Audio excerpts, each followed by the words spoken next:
The Placencia community, its tourism sector and residents concerned about crime have taken a visionary step to try and keep the tourism haven just that way for years to come. The effort came this morning when 3 leaders in capacities relevant to a new crime-fighting initiative put pen on paper, formalizing a police checkpoint for people entering the peninsula by road.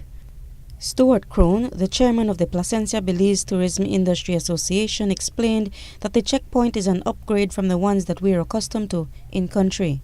In fact, it entails the acquisition of a recreational vehicle, something new to Belize but used a lot in southern Mexico, and it will be stationed primarily on the entrance road to Placencia. Private sector on the peninsula is putting funds together to purchase a recreational vehicle that will give us, the people operating the checkpoint, a all-weather capability.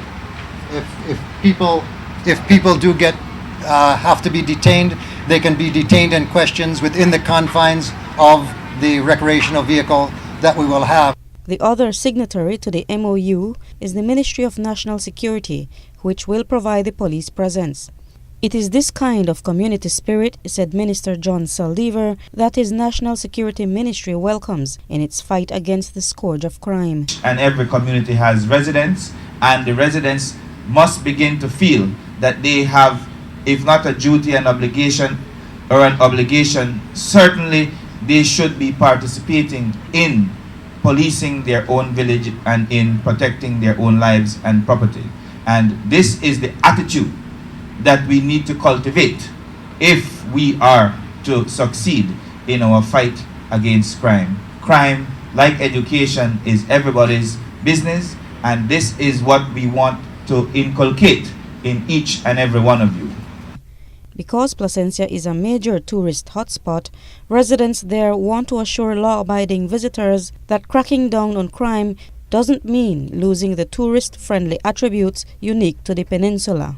This checkpoint will also be more of a tourist-friendly checkpoint, and we will be asking the BTB for some training resources to actually train our local police force in how to use more tourist-friendly methods. In fact, even the criminal element, according to Chairman of Placencia, Charles Leslie Jr., will be treated humanely, and their penalties will come through the courts. We know where the criminals are coming in, especially by boat. One of the other tactics that we're using right now is not brute force but intelligence.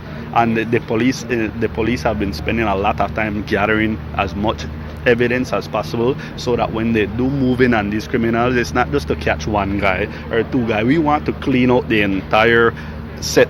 Placencia has located funds from its local chapter of the BTIA and the World Wildlife Fund to purchase the vehicle. But along with the police presence, its residents will also have to invest time. The checkpoint will also be manned not just by regular police, but also by elements of the tourism police unit and by the special constables and citizens on patrol.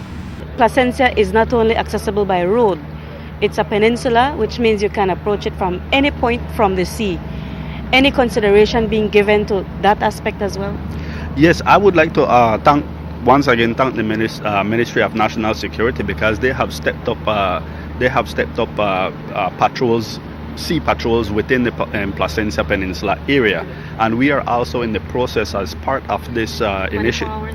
Yes, as part of this initiative, we want to acquire a boat and a set amount of police officers that will have a response time when, if there's an incident, they can respond by boat, they can respond by road. The fully equipped recreational vehicle will be owned and maintained by the Placencia BTIA and will be operated by the Placencia Crime Watch Committee.